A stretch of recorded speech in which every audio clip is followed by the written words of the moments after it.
Salut tout le monde, bienvenue dans 50% Matos, épisode 9, podcast dédié au monde de la photo et de la vidéo. Comment ça va Douglas ? Ça va et toi Damien ? Salut tout le monde. Bah écoute, l'actualité est dingue. Je pense qu'on a un épisode là qui est super riche. Bien ça va riche. être intéressant. Aujourd'hui au programme, en fin d'épisode, on dira un mot de l'Apple Vision Pro que j'ai pas mal utilisé. Mais avant, on va faire un focus spécial sur toutes les interviews qu'ont donné les constructeurs à l'occasion du plus gros salon au monde de la photo et de la vidéo qui se tient au Japon. On verra que Canon en dit un peu plus sur l'ouverture de sa monture et Fujifilm explique pourquoi le X106 rencontre un tel succès. On va voir aussi qu'il y a un dossier sur DJI qui est sur le point de se faire bannir des États-Unis. Mais évidemment, on va commencer par le séisme de la semaine. Nikon rachète Red. Ah ouais, ça a fait beaucoup de bruit hier. Et je pense que personne l'a vu venir. Celle-là, Nikon annonce hier matin dans un communiqué la conclusion d'un accord visant à acquérir 100% des participations en circulation de Red.com. Alors Red, pour poser un petit peu le contexte pour ceux qui ne connaissent pas, c'est un fabricant américain de caméras de cinéma ultra réputé. Il y a énormément de productions très très qualitatives qui sont tournées à la Red, et Red est arrivé un petit peu en cassant un petit peu les codes des caméras cinéma comme les Arri ou les Venice de chez Sony, avec des caméras un petit peu plus accessibles. Généralement aujourd'hui, une caméra Red, on tourne autour des 40 000 euros. Nikon qui arrive là en annonçant le rachat de Red met un pied directement dans le monde professionnel de la vidéo, qui était clairement un manque de la part de Nikon par rapport à ses concurrents. Sony en a, Panasonic en a, Canon en a. C'était un vrai manquement chez Nikon. Et là, ils arrivent en rachetant et en faisant un coup, en plus de ça, marketing et un coup de communication gigantesque, en rachetant Red. Ce qui est marrant aussi, alors pour poser un petit peu le contexte, Red, ça reste quand même une petite entreprise. C'est une entreprise qui a été fondée en 2005 par Gene Jannard, qui est le créateur d'Oakley. Ça reste une petite entreprise, c'est 220 employés. Pour faire un petit peu le parallèle, Nikon, je crois qu'on est à plus de 20 000. Et là, voilà, Nikon arrive avec une grosse annonce. Ça laisse présager de belles choses. On a le Z9 qui était arrivé, puis après le Z8 avec des specs vidéo assez fortes. Et il y avait eu un sujet avec ces deux entreprises, parce que Red avait attaqué Nikon sur l'utilisation de son RAW. Il y avait des procès en cours. Et donc, du coup, voilà, Nikon peut-être clôture un petit peu ce sujet-là en rachetant la société qui l'a attaqué. Ouais, la question qu'on peut se poser, c'est pourquoi il rachète Red.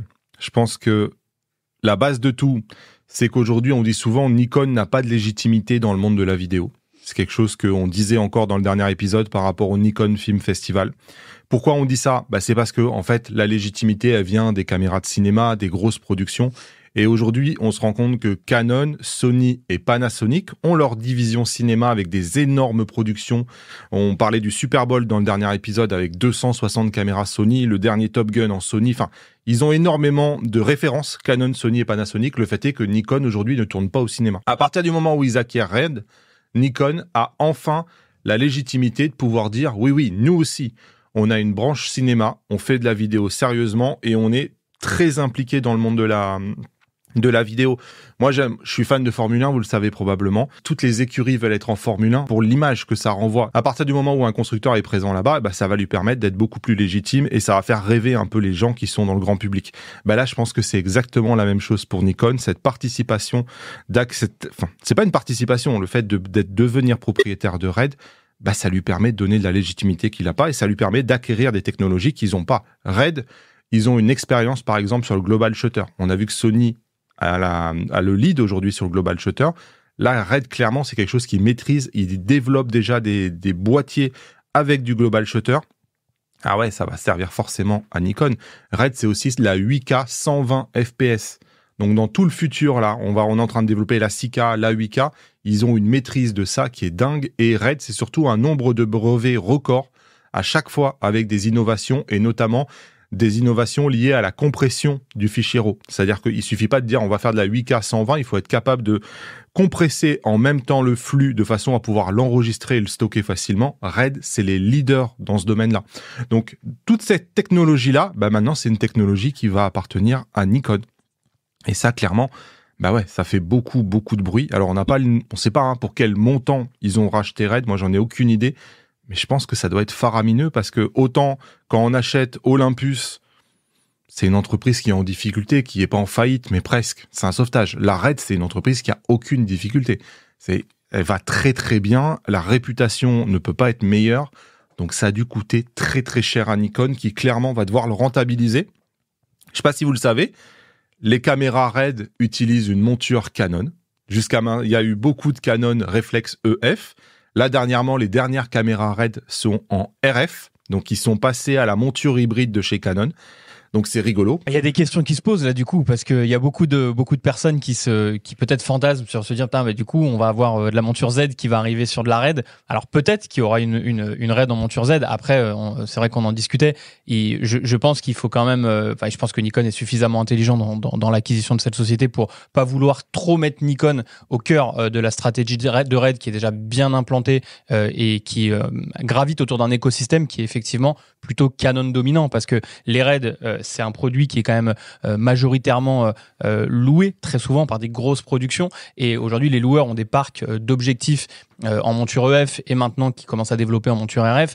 Il va pas pouvoir demain, et ça serait pas forcément très très intelligent et stratégique, de tout changer et de passer en Z et devoir obliger les gens à changer complètement de parc. Après, ce qui est hyper intéressant là-dedans, on en a déjà parlé dans un épisode précédent, c'est la volonté de diversification des activités de Nikon. On l'a vu dans un épisode précédent, Nikon sur le CES, où il y avait quasiment même plus du tout de photos mises en avant, et c'était tout un tas d'applications, des bras robotisés, etc. Et là, on voit aussi une volonté d'aller sur le marché du cinéma. Donc Nikon essaye de poser ses pions à différents endroits, et moi je trouve que c'est une super bonne nouvelle, et ça laisse présager des choses hyper intéressantes. Et ça confirme probablement que la santé financière de Nikon est redevenue très très bonne, parce que quand on fait ce genre d'acquisition, c'est que ça va. Ah bah le Z9 ou le Z8 sont passés par là, ça a aidé, hein. Ouais, là je pense que ça va, clair. Ils ont retrouvé une bonne santé, il n'y a plus à s'inquiéter pour eux, et là je pense que voilà, on le verra dans les interviews, même si je n'ai pas mis beaucoup l'accent sur ça. Le monde de la vidéo aujourd'hui est ce qui drive énormément le marché, c'est-à-dire que les parts de croissance viennent beaucoup du monde de la vidéo. C'est pour ça que les boîtiers sont travaillés aussi beaucoup avec la vidéo en tête. Et Nikon est en train de chercher ce relais de croissance qui passe par la vidéo, et l'acquisition des technologies et du prestige lié à RED va forcément les aider. Voilà, je pense qu'on pouvait dire de cette acquisition que personne avait vu venir. Petite pause pour parler du sponsor de cette vidéo, Motion Array. C'est le même groupe qu'Artlist qu'on connaît bien, mais avec une offre qui est complémentaire. Ici, on y trouve tous les outils pour dynamiser vos vidéos. C'est évidemment compatible Premiere Pro, DaVinci ou Final Cut. On a par exemple 10 000 éléments graphiques, certains en vectoriel, des icônes.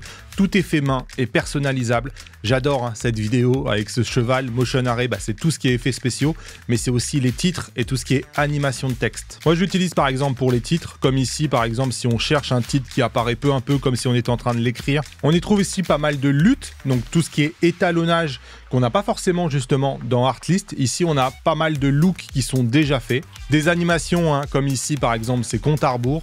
Évidemment, c'est quelque chose que j'utilise pas mal dans les vidéos, c'est tout ce qui est flèche, parfois pour pointer un élément ou parfois encercler un élément. Tout ça, ça vient de chez Motion Array. Et on a aussi une banque de photos. Donc pas mal de choses qui sont complémentaires à Artlist, même si on a aussi un tronc commun avec des plans d'illustration, de la musique, des effets sonores, mais quand même beaucoup moins riche que chez Artlist. La spécialité de Motion Array, c'est vraiment l'animation de tous les éléments qui sont sur vos plans. Comme d'hab, vous avez un lien dans la description avec une réduction chez Motion Array, et on enchaîne. Actu Matos signé Shure. Shure, c'est une marque qui est même devenue célèbre grâce à ses micros de podcast qui sont utilisés maintenant.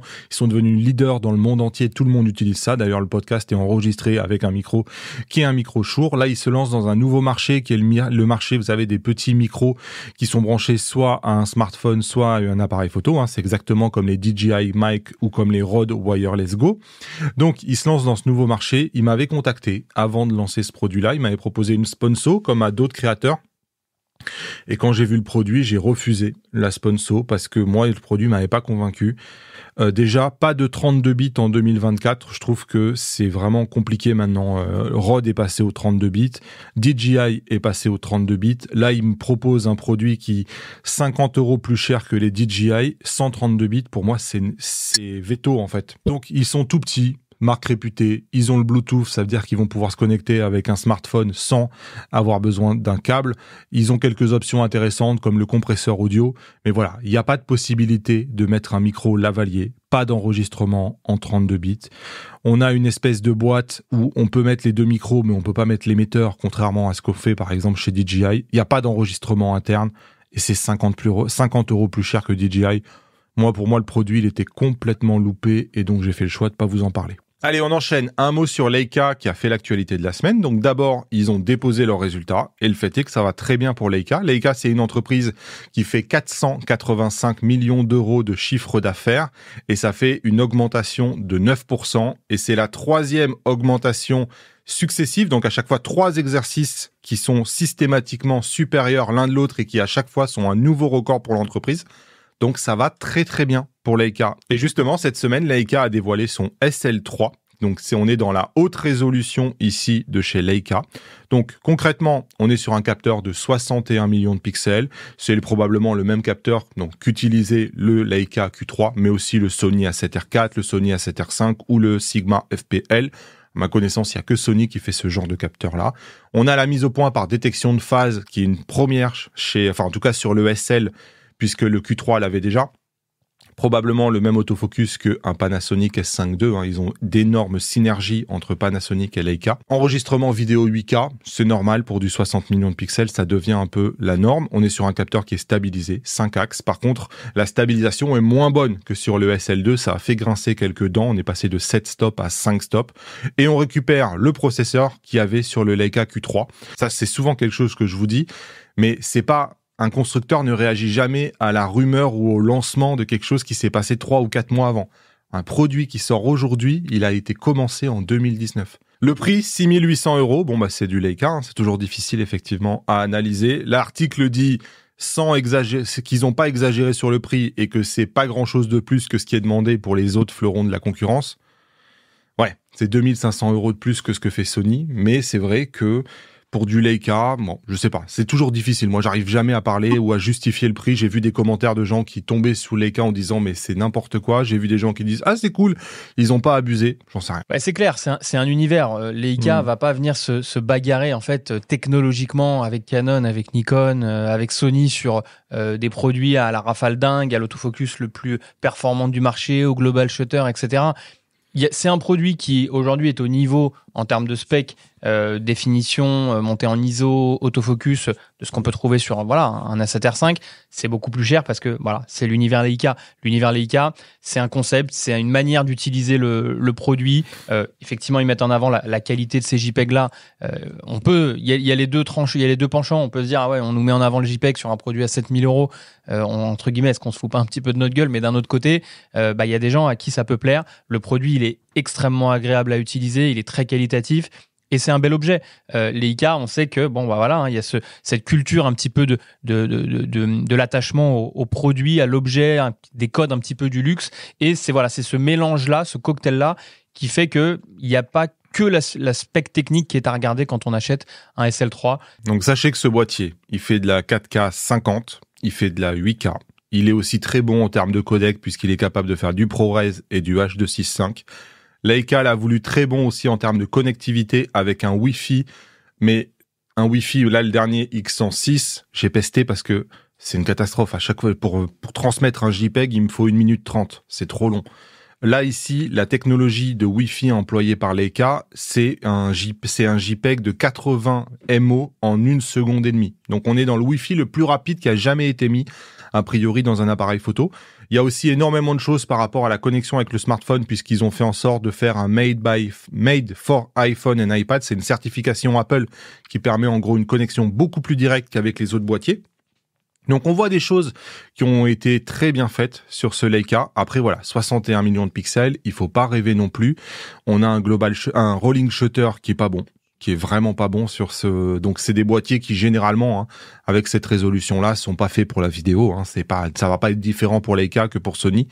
Donc et on a aussi une stabilisation qui est un peu moins bonne. Et j'ai vu beaucoup de gens pester sur l'autonomie. C'est-à-dire que l'autonomie, c'est toujours la même batterie et apparemment, elle est globalement faible. Donc voilà, aujourd'hui, le fait est que en monture L, c'est la Rolls-Royce de la monture L, puisque jusqu'à maintenant, il n'y avait pas vraiment de boîtier aussi performant que ça. Le problème, c'est qu'on se demande tous, et on le verra tout à l'heure dans l'interview, on sait que Panasonic va arriver avec exactement le même boîtier quasiment. J'avais envie de parler de DJI. Je sais pas si vous suivez l'affaire, mais il y a une grosse affaire là en ce moment. On en avait déjà parlé, il y a 2 ou 3 épisodes. Il y a un projet de loi qui est porté par une poignée de membres de la Chambre des représentants aux États-Unis qui en gros, c'est une loi qui s'appelle Loi sur la lutte contre les drones. Concrètement, c'est une législation qui vise à empêcher l'entrée de nouveaux produits DJI sur le marché américain et qui pourrait même conduire à révoquer leur autorisation existante.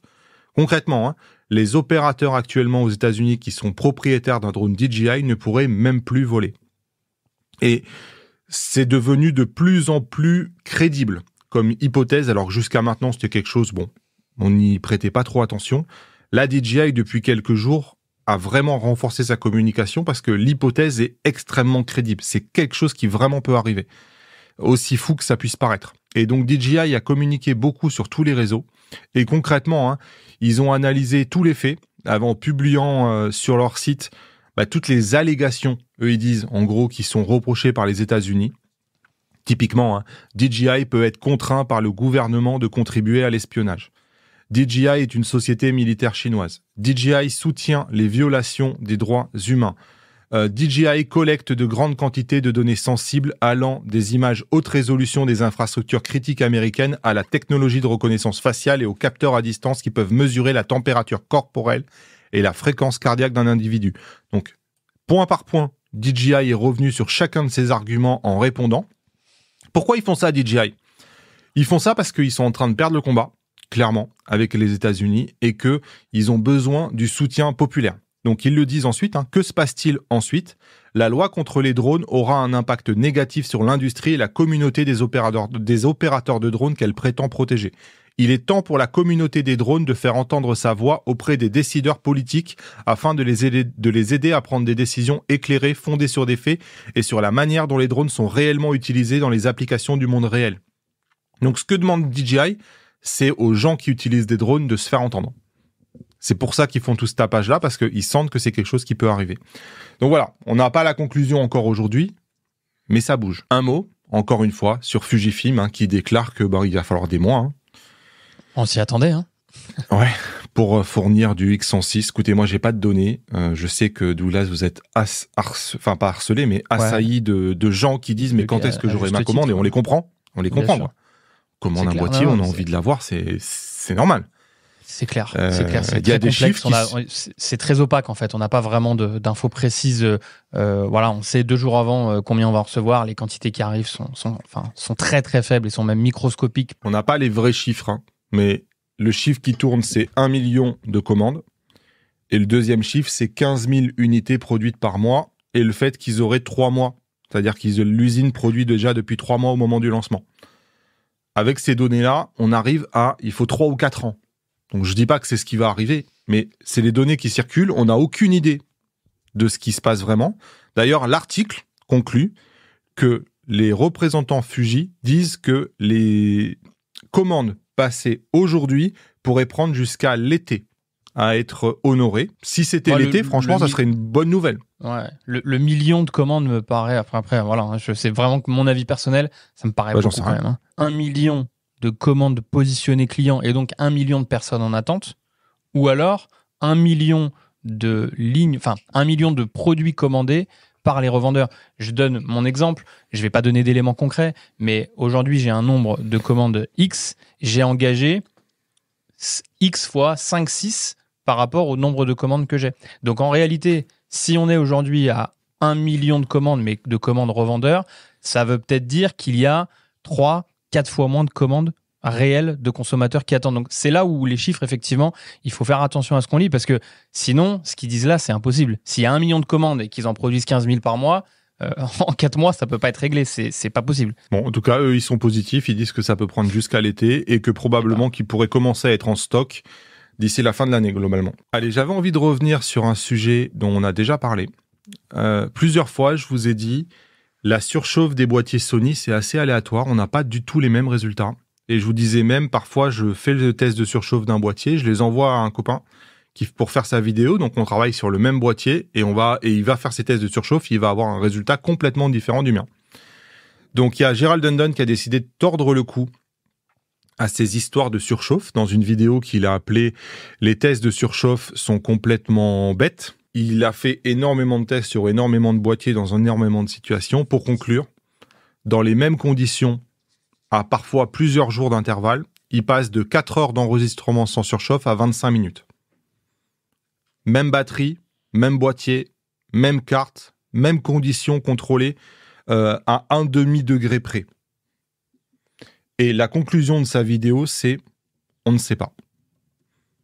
Donc on n'a pas beaucoup avancé, si ce n'est de dire, quand on voit les tests de surchauffe dans les vidéos, apprendre avec un grain de sel, c'est toujours mieux que de n'avoir rien fait probablement, mais on s'aperçoit bien qu'il y a des choses qui sont complètement bizarres. Pour l'instant, c'est un phénomène qui touche principalement les caméras Sony.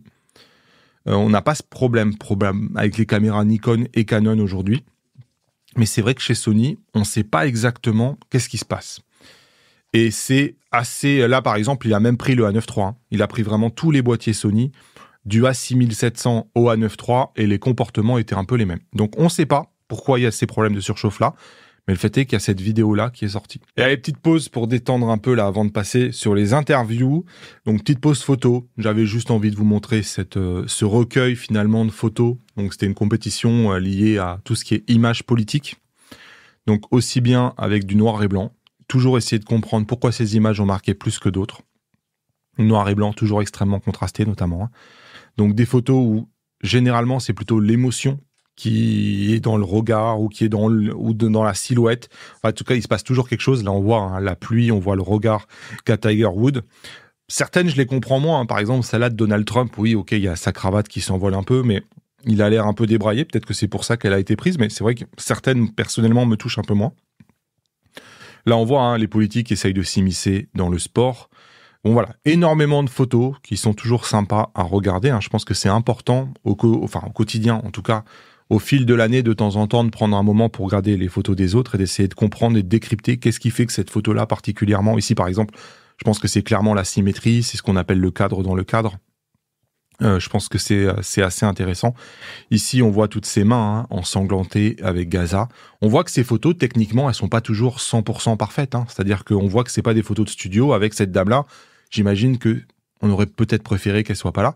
Mais c'est clairement des photos prises sur le vif de quelque chose qui se passe à un moment donné. Ici, ce policier qui est avachi ou désespéré, j'ai envie de dire, sur ce panneau-là.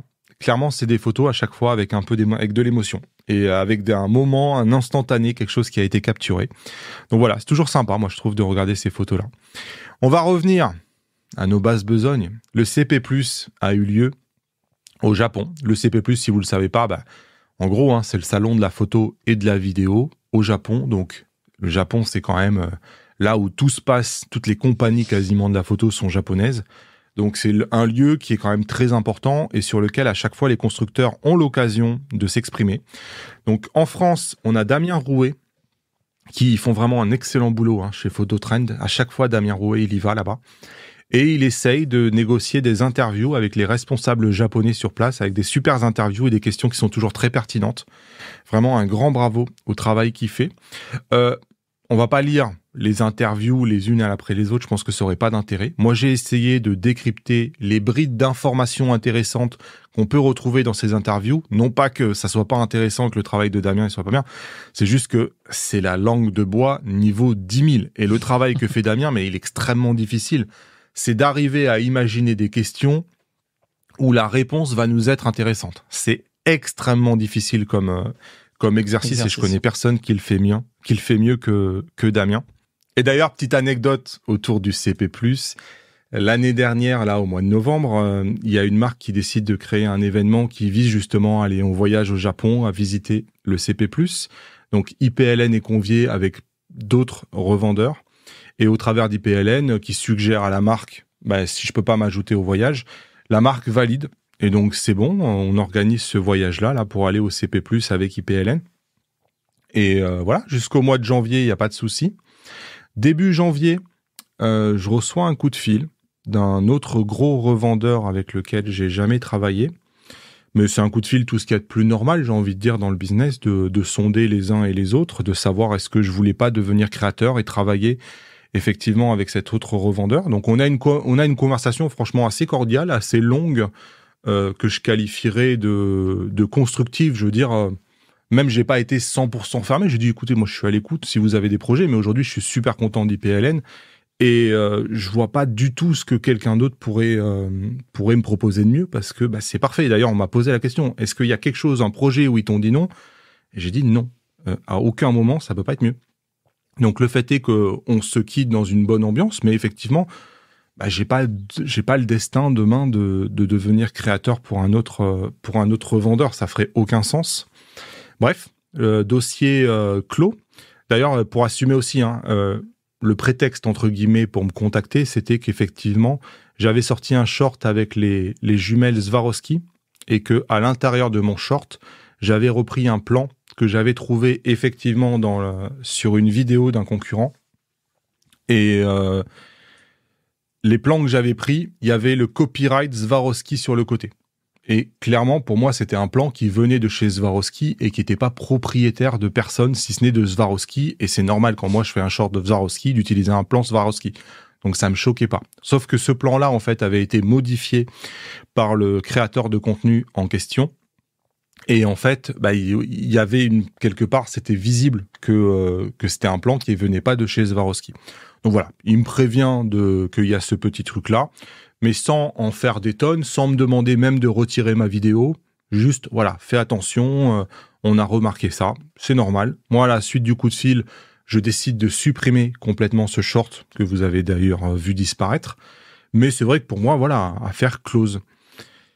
Le lendemain, Douglas m'appelle et me dit que voilà, l'événement avec la marque est contrainte. Je sais pas quel mot dire, vous voyez, me désinviter entre guillemets, ou en tout cas je peux plus prendre part au voyage sans qu'il y ait de raison qui soit clairement affichée. Alors faire le lien entre les deux ou pas, je sais pas, peut-être que complètement je me fais des films, mais c'est vrai que la proximité entre un coup de fil qui est quand même pas complètement anodin d'un autre vendeur qui me propose des choses, le fait que je dise non, et le lendemain ou le surlendemain que ce voyage-là, d'un coup, il se fait plus. Enfin, il se fait plus avec toi. Il y a forcément des questions qui se posent. Donc, tout ça pour dire que j'en ai pas du tout voulu à la marque en question, que je souhaite pas citer. J'ai une bonne relation avec eux et ça va pas changer.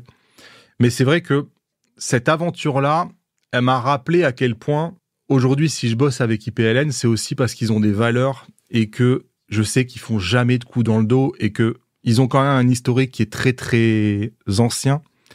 Et il y a personne aujourd'hui qui a jamais vécu un truc négatif comme ça. Du coup, voilà, suite à cet épisode, lié ou pas lié, si vous voulez toi parler de cet épisode, voilà, moi suite à ça, j'avais envie, en fait, j'avais pas forcément envie d'aller faire un voyage au Japon pour faire un voyage au Japon, bien que c'est hyper intéressant, le CP+, voir les usines de la marque en question, c'est un voyage incroyable. Je suis jamais allé au Japon, en plus de ça.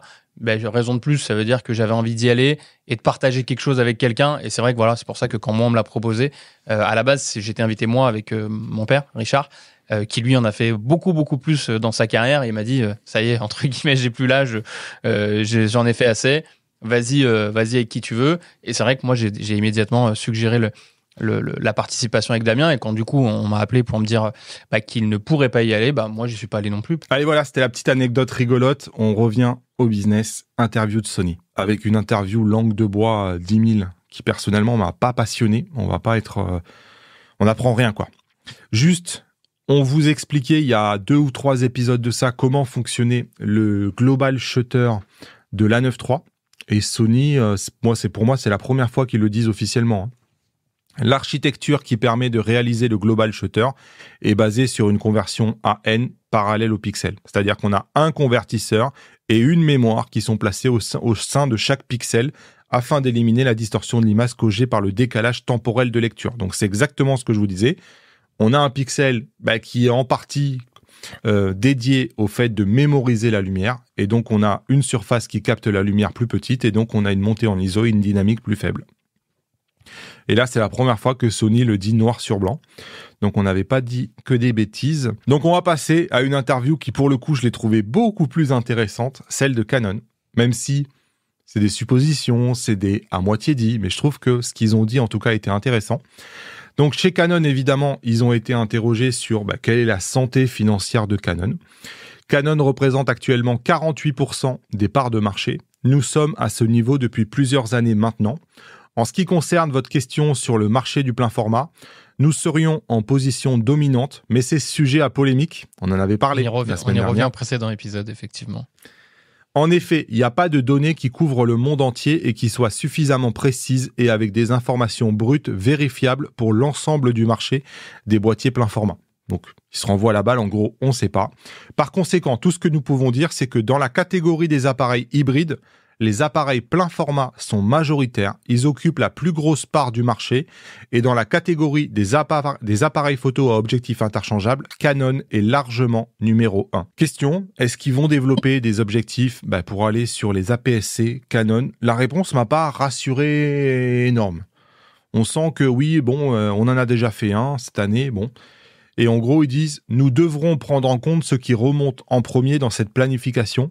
Moi, je trouvais la réponse pas extrêmement positive. Mais si vous regardez les objectifs plein format, nous avons une gamme étendue et ils peuvent tous être utilisés sur les boîtiers APS-C. Nous disposons aussi de plusieurs zooms APS-C RFS abordables et j'espère que nos clients en profitent pleinement.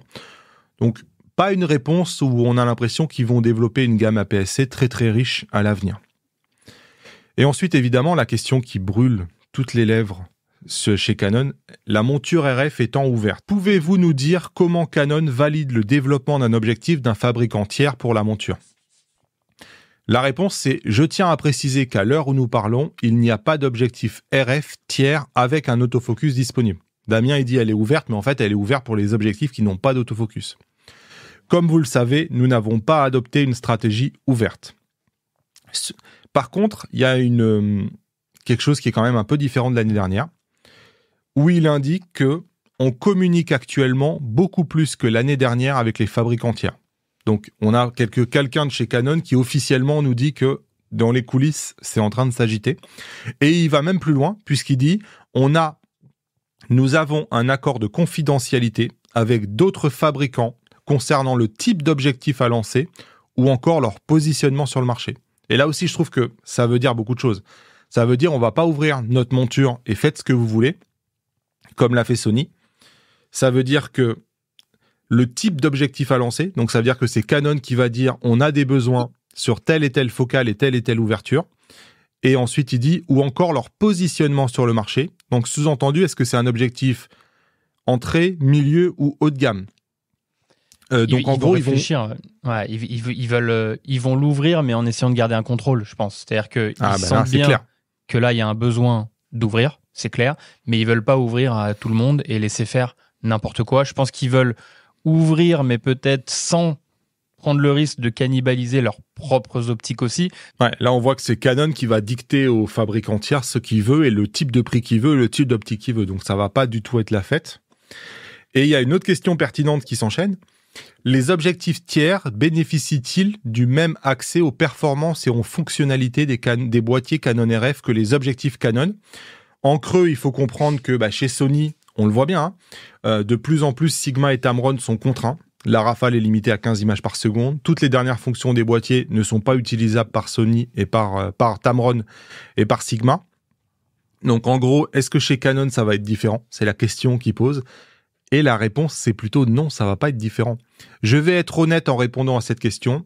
Si vous disposez d'un objectif et d'un boîtier Canon et que vous souhaitez obtenir les meilleures fonctionnalités, vous ne pourrez le faire qu'avec cette combinaison. Donc là encore, on peut imaginer que quand la monture va être ouverte, ça va être un peu comme chez Sony. Par contre, le positif dans tout ça, c'est que, et puis on connaît bien les Japonais et leur langue loin d'être pendue. Là, ils commencent à donner des brides. Voilà, on sent que là, je vais pas dire que c'est imminent, mais je pense que ça va arriver très bientôt. Ouais, c'est clair. Et on verra tout à l'heure que Sigma aussi le langage est un peu différent de ce qu'il y avait avant. Donc, je pense qu'il doit se passer des choses en coulisses. Et après, la question, moi, je me pose une question, c'est est-ce qu'ils vont commencer un peu à la Nikon en ouvrant la monture, mais principalement sur les optiques APS-C? Ouais, d'ailleurs, on va le voir. Sigma en parle aussi. On verra dans des termes surprenants. Mais là, chez Canon, ils sont interrogés sur Sony, qui s'est mis au global shutter et à l'obturation globale. Et alors, Canon fait rien. Est-ce que c'est quelque chose qui est prévu pour eux, l'obturation globale? Et Canon répond aussi assez, je trouve, on sent bien quand même. C'est pas de la langue de bois. Et Canon dit, alors, il faut rappeler qu'ils ont déjà des capteurs à obturation globale. qui les utilisent, mais pour des usages industriels. Et il rappelle que, bah oui, l'obturation globale, ça a des avantages, mais ça a aussi des gros inconvénients. Et il y a bien le mot gros. Et de manière générale, donc il rappelle que la dynamique et la montée en sensibilité est beaucoup moins bonne. Et Damien, il insiste en disant, oui, mais il y a certains photographes qui disent qu'ils se moquent d'avoir un peu de bruit, mais qu'ils veulent quand même une obturation globale, même s'ils acceptent certains compromis. Qu'est-ce que vous leur répondez à ça? Et Canon leur répond, si on doit intégrer cela dans notre produit phare, notre flagship, nous voulons disposer d'une technologie complète. Ainsi, la qualité de l'image n'est pas un point sur lequel nous pourrions faire des compromis. C'est notre philosophie. Donc là, je trouve que, clairement, Canon dit, on n'a pas prévu de mettre le global shutter tant qu'il y aura un compromis à accepter. Et évidemment, un mot sur le Canon R1. Bon, bah, il peut toujours pas dire, évidemment, quand le produit sera lancé, mais il répète, les faits sont là, c'est une année olympique et nous nous préparons pour cela. Et un peu plus loin, Damien lui dit, bah oui, mais vous pouvez pas lancer au dernier moment, il faut que les photographes professionnels puissent s'entraîner sur ce boîtier-là. Et il répond, un photographe professionnel, pour qu'il puisse utiliser un équipement quelconque aux Jeux Olympiques, il lui faut environ 6 mois d'apprentissage et d'usage quotidien. Hypothétiquement parlant, si nous préparons un produit phare, cela signifie que certains professionnels doivent déjà s'entraîner à utiliser ce nouveau produit et il éclate de rire. Et je trouve que stratégiquement, c'est... Alors, pardon, vas-y. Et il conclut, au JO de Paris, vous verrez de nombreux boîtiers Canon.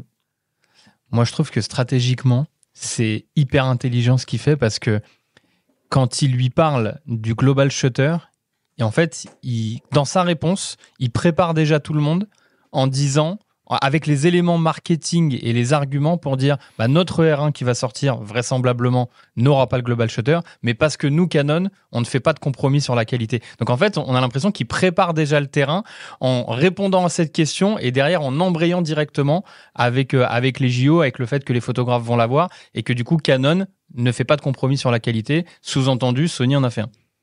Ah ouais, moi je trouve que l'interview, sous couvert de pas dire grand-chose, elle dit quand même pas mal de choses. En tout cas, c'est l'interview, moi, personnellement, que j'ai préférée. Donc, chez Nikon, ils nous rappellent que, en tout cas, ils nous apprennent que l'industrie est revenue à son niveau d'avant la pandémie.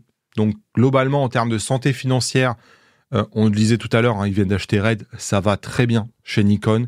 Et les ventes du Z8 et de Z9 ont fait beaucoup de bien. Et d'ailleurs, ils le disent, la vente de produits à des prix plus élevés, appareils photo et objectifs confondus, a permis d'augmenter les revenus et les bénéfices de la division Imaging de Nikon. Ensuite, il rappelle quelque chose d'intéressant. Moi, j'entends souvent dire, notamment chez Sony et chez Canon, on est les seuls à faire nos propres capteurs.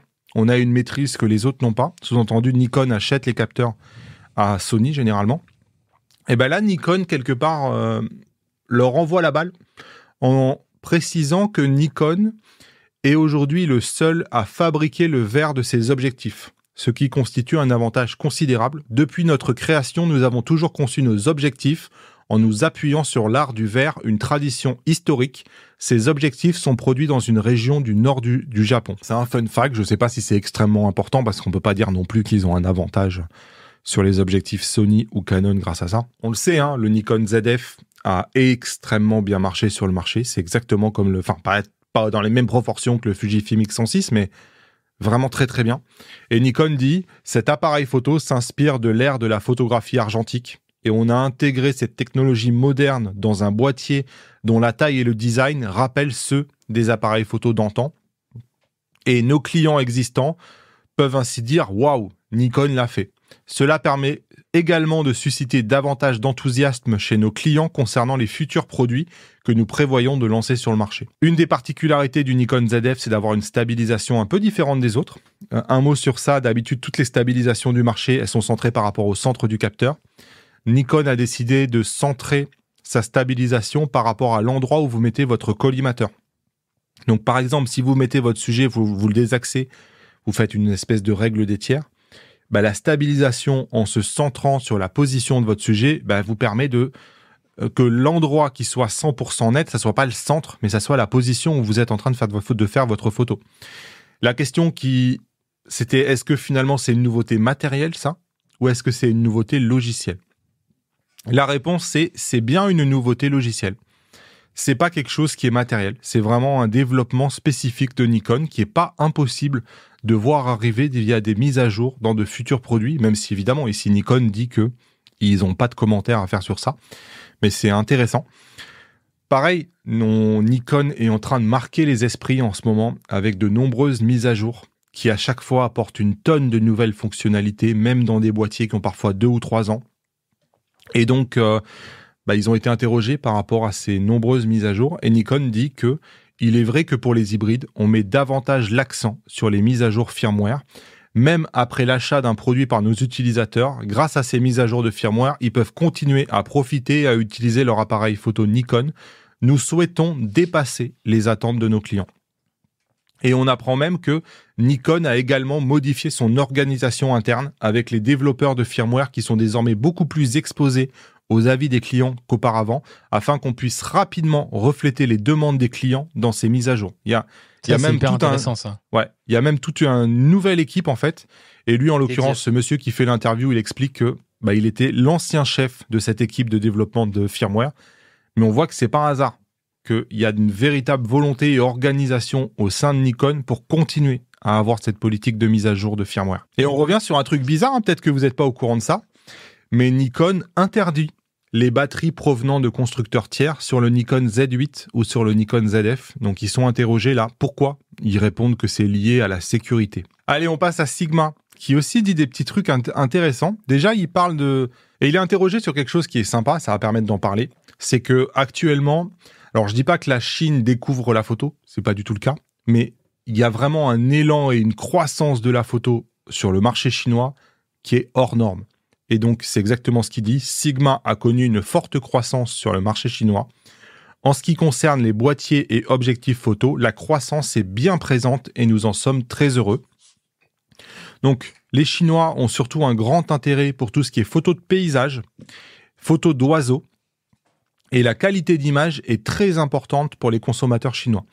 Récemment, une nouvelle tendance a émergé avec l'emploi d'appareils photo pour du streaming vidéo, car le live shopping est très populaire en Chine, notamment via TikTok. Et c'est des choses sur lesquelles on n'a pas vraiment d'informations, mais on note énormément de produits pénuriques en Europe.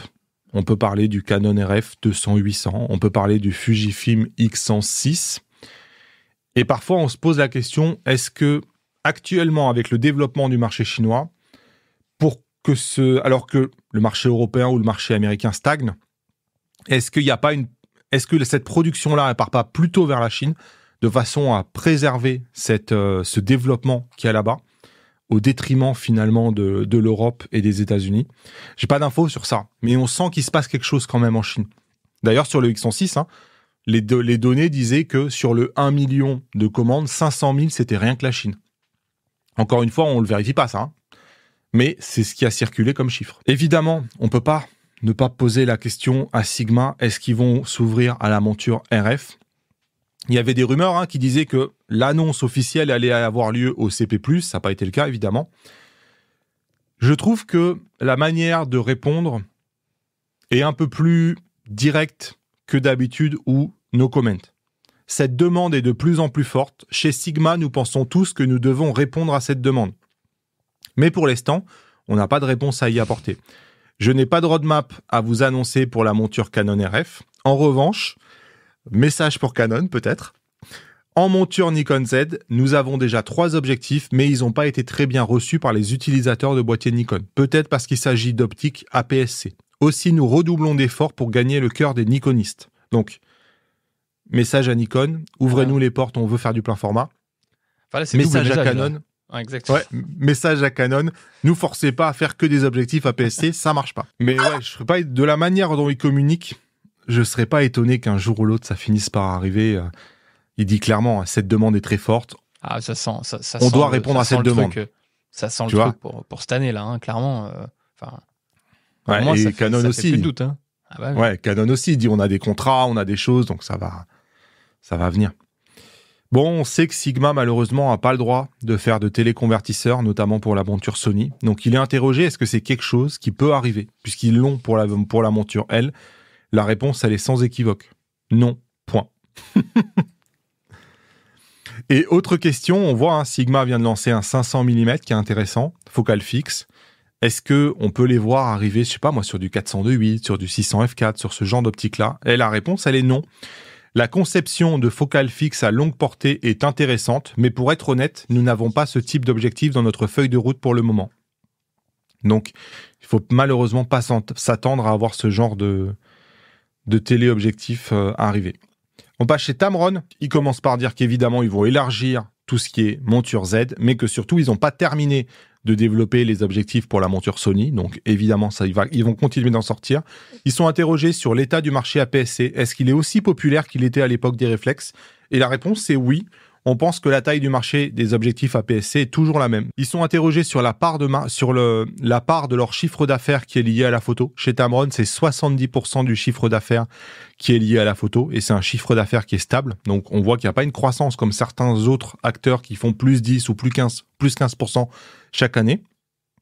Concernant la monture RF, nous ne pouvons rien dire concernant la monture RF. Donc, on voit un langage un peu plus fermé quand même que chez d'autres. Et question technique intéressante parce que vous me la posez souvent. Sur un objectif, l'angle de champ indiqué l'est-il avant ou après la correction intégrée à la distorsion? Si on désactive la correction sur l'appareil photo, peut-on obtenir un angle un peu plus large? Et ça, c'est ce que je vous dis souvent. La focale, quand c'est un 24-70, c'est après correction de la distorsion. C'est-à-dire que si vous décidez de garder l'horizon un peu tordu, peut-être que vous avez un 22 mm. Mais un peu tordu. Un 24 mm, c'est corrigé. Chez OM System, j'ai pas trouvé grand-chose de très très intéressant, si ce n'est qu'ils sont interrogés sur la santé financière et il dit que le chiffre d'affaires et le résultat opérationnel sont à la hauteur des attentes. Chez Panasonic, ils sont interrogés, est-ce que la gamme S1 a été abandonnée au profit de la gamme S5? Et il dit que non. On pense que la gamme Lumix S1 est également importante. Donc voilà, probablement on peut en revoir. Évidemment, je vous le disais tout à l'heure, avec le SL3 de chez Leica, on s'attend à avoir un S5R, S5 II-R même, qui soit l'équivalent haute résolution et le discours est assez limpide. Il dit, oui, en photo, la haute définition devient de plus en plus importante. En vidéo, la très haute définition est un aspect clé. Nous devrions ainsi être en mesure de proposer la vidéo haute définition. Donc clairement, on sent que... Je me rappelle, il y a 2 ans, dans une interview, il disait que la 8K ne l'intéressait pas. Et effectivement, depuis 2 ans, on n'avait pas de boîtier Panasonic en 8K. Là, on sent clairement que oui, on va être en mesure d'y répondre. Donc ça arrive. Ils sont interrogés, je ne sais pas si vous le savez, mais la France est un des plus gros marchés pour Panasonic. En 2020, d'ailleurs, Panasonic disait qu'ils allaient devenir numéro 1 sur le marché de l'hybride plein format en France. Et donc, ils sont interrogés. Est-ce que vous y êtes? Donc non, ils y sont pas. Mais la France en particulier, c'est l'un des pays où ils ont la plus grande part de marché. Donc il y a 12% de part de marché en France sur le plein format pour Panasonic. Et ensuite, ils parlent de quelque chose qui, je ne sais pas si vous l'avez remarqué, si vous ne suivez pas l'actualité proche de Panasonic, peut-être pas. Les derniers objectifs Panasonic, ils ont étonné par leur compacité. Ça a été le cas pour le 28-200 mm qui viennent de lancer. Ça a été le cas aussi pour leur 100 mm f2.8 macro qui viennent de lancer. Et clairement, Panasonic nous apprend que ils ont compris que la compacité et la légèreté étaient devenus quelque chose de très important pour l'entreprise et ils ont compris que c'était un atout d'avoir des technologies qui permettaient d'avoir cette compacité-là. À l'avenir, nous allons continuer d'identifier les besoins du marché en termes de zoom et de focale fixe, ainsi que la formule optimale afin de parvenir à une plus grande réduction de l'encombrement et de meilleures performances. Et là aussi, ils ont été attaqués, Panasonic, pendant très longtemps. Ils ont les objectifs qui sont les plus lourds, ils ont les objectifs qui sont les plus encombrants. Et j'ai l'impression qu'il y a une prise de conscience et un changement de stratégie qui vise à dire on a compris, on va travailler sur différents. Et pour finir, un mot de nos amis de chez Fujifilm. Donc, eux aussi, tu vois, ils nous disent développer des dispositifs clés tels qu'un couple capteur-processeur prend beaucoup de temps, environ 4 à 5 années à l'avance pour les nouveaux systèmes. Donc là, on parle bien du couple. Après, évidemment, il les décline. Et par exemple, le simple développement implémentation dans la ligne XH, c'est un processus de développement qui met 2 ans. Donc encore une fois, une temporalité qui est extrêmement longue pour développer un boîtier. Ils sont interrogés évidemment, et le X Pro, c'est le seul qui n'a pas été renouvelé, et j'ai pas l'impression que les nouvelles soient bonnes. On l'a pas oublié, Cependant, nous ne sortons de nouveaux produits que lorsque c'est nécessaire et utile. Pour son successeur, il faut que cela ait du sens et que ce soit vraiment bénéfique pour les utilisateurs. On comprend que c'est pas pour tout de suite. Et ensuite, on vous avait fait un décryptage. Pourquoi le X105, pourquoi le X106 ont autant de succès? Et là, on a la version officielle. Et bien, en fait, c'est exactement ce qu'on vous disait. C'est surtout la jeune génération qui aime cet appareil photo. La principale caractéristique est le design et le look rétro. Sur TikTok, ils montrent tous l'appareil photo lui-même, pas leur photo. Cela signifie que l'appareil photo est cool et agréable à porter, comme un article de mode. C'est aussi une très belle collaboration entre le numérique et l'argentique. Et là, on est exactement sur tout ce qu'on disait l'autre jour. C'est pas les spécifications, c'est pas la rafale, le machin, le truc. On est sur complètement autre chose. Et Fujifilm, là, pour le coup, ils le disent, c'est un accessoire de mode, quoi. Voilà qui conclut ce petit récap, là, des interviews données au CP+. Encore une fois, félicitations, Damien, pour toutes ces interviews et de se déplacer là-bas. C'est génial d'avoir un média qui fait tout ça. On va passer à quelques réponses aux commentaires. Toujours, je prends des commentaires un peu épicés, parce que sinon, c'est pas rigolo. Ici, c'est un commentaire qui est issu de la vidéo DxO. Puro 4, donc une réduction du bruit. Il s'est passé 11 mois entre la V3 et la V4. Et clairement, il y en a certains qui disent ras-le-bol de ces versions payantes tous les ans. À peine acheté la V2, 3 mois plus tard, la V3 et maintenant la V4. Voilà. C'est quelque chose que je peux comprendre, vraiment. C'est-à-dire qu'en fait, on se rend bien compte qu'aujourd'hui, il n'y a pas de modèle idéal. Certains l'assument comme Adobe en mettant en place un abonnement mensuel qui finalement, ils n'ont jamais revu le tarif et ils se maintiennent cet abonnement mensuel. D'autres finalement refusent de passer à ce type d'abonnement-là. Mais en fait, on se rend bien compte que, bah oui, financièrement, pour avoir des bons résultats, bah à un moment donné, il faut que les gens y repayent.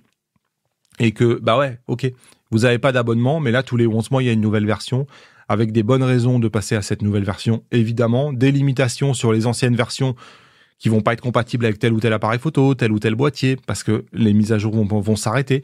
Donc je dis pas que c'est le cas ici chez DxO, mais clairement, il y a les entreprises, elles ont besoin de tous les ans avoir une rentrée d'argent récurrente liée à des produits qui sont toujours les mêmes, et ils peuvent pas avoir cette rentrée d'argent tous les 3 ans. Donc c'est aux consommateurs finalement on n'est pas obligé, puisque la licence, elle continue de fonctionner. Quelqu'un qui avait la V3 il y a une semaine, elle marche toujours la V3 aujourd'hui.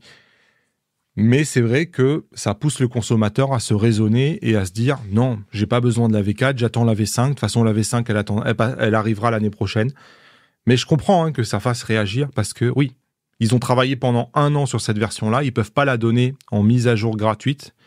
C'est pas des boîtes qui sont suffisamment énormes et qui ont des chiffres d'affaires suffisamment énormes pour dire « Le développement qu'on a fait pendant 1 an, c'est gratuit. » Mais je comprends que ça fasse rager. Autre commentaire qui rage, mais pour une autre raison.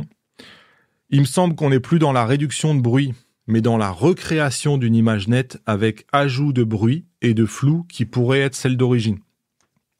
C'est aussi une vision de le voir. Aujourd'hui, on utilise les intelligences artificielles pour regagner des détails, mais il a raison. On ne regagne pas des détails, on les recrée en fait. Donc, mais on les recrée en faisant en sorte que ça ait l'air le plus naturel possible. Donc ça, clairement, je vois bien des gens qui aiment pas ça. Et à l'inverse, je vois beaucoup de gens qui disent « Oui, mais moi, ces logiciels-là, ils me permettent d'avoir des objectifs et des boîtiers beaucoup moins haut de gamme, qui coûtent beaucoup moins cher. Je vais être obligé de monter dans les ISO, mais avec ces outils-là qui coûtent pas énormément, pas très très cher, j'arrive à compenser. » Donc, il y a du pour et il y a du contre. On va quitter le monde de la photo pour parler d'un objet qui a fait beaucoup parler, l'Apple Vision Pro. J'ai réussi à m'en procurer un. Donc là, je parlais on voit que même sur des sites photos comme Petapixel, on voit des gens, on a vu des utilisations complètement stupides du casque, avec quelqu'un qui filme son mariage et qui a la cérémonie. Enfin voilà, il a la tête de débile, sans déconner. Parce que je le rappelle, c'est un casque qui est pas du tout prévu pour être... il fonctionne pas quand vous êtes en mouvement en fait. C'est-à-dire que vous avez un espèce de mode qui s'active et qui vous dit le casque n'est pas prévu pour être utilisé pendant que vous bougez. Tu veux dire un mot déjà toi, Douglas? Je te l'ai fait essayer. Ouais, alors déjà j'ai eu la chance de l'essayer il y a quelques jours lors de notre événement workshop Sony où tu es venu avec. Et c'est vrai que moi, j'ai pris une claque, en fait, parce que, oui, je suis un technophile, mais je suis pas un fan, je suis pas un fan inconditionné d'Apple. J'aime les utiliser, mais voilà, je suis pas à l'affût de la dernière technologie en permanence. À chaque fois qu'il y a un iPhone, je sais pas forcément le dernier, si le mien me J'ai vu, convient. t'as un iPhone 12.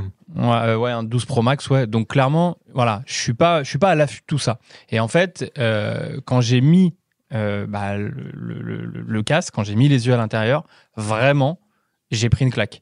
J'ai pris une claque au même niveau que la claque que j'ai pu prendre, et pourtant j'étais jeune, quand le premier iPhone est sorti, en fait. Et qu'on découvrait, en fait, un écran hyper grand, un tactile qui marchait réellement, plus de clavier physique. J'ai pris exactement la même plaque. C'est impressionnant. Et on se dit, c'est une première version. Donc, il y a des limites. Il y a des limites, notamment par rapport à la batterie, avec cet élément externe qui est là et avec une autonomie, si ma mémoire est bonne, autour de 2 heures ou quelque chose comme ça. Il y a encore la définition de l'écran est encore à discuter. Mais moi, ce qui m'a impressionné, c'est l'incursion des fenêtres dans l'espace dans lequel on est. C'est-à-dire que tu as quelqu'un en face de toi que tu vois réellement, et puis tu as juste à côté la fenêtre de ton navigateur, tu vas pouvoir aller sur le site, etc. Et c'est vrai moi, je pense directement à l'avenir, en fait. Je pense à la navigation sur un site e-commerce, comment on va aller sur Internet, etc. Avec avec la possibilité demain de prendre en main carrément le produit que tu es en train de voir à travers le site internet, le toucher, l'orienter un petit peu dans tous les sens. J'ai vu d'ailleurs Decathlon aux États-Unis qui a sorti une vidéo où il montre un petit peu l'application Vision Pro qui sort, où en fait tu vas voir une tente, une sorte de tente Quechua en fait, sur le site, que tu vas pouvoir l'importer, la mettre dans ton salon, rentrer à l'intérieur, voir ce que ça donne.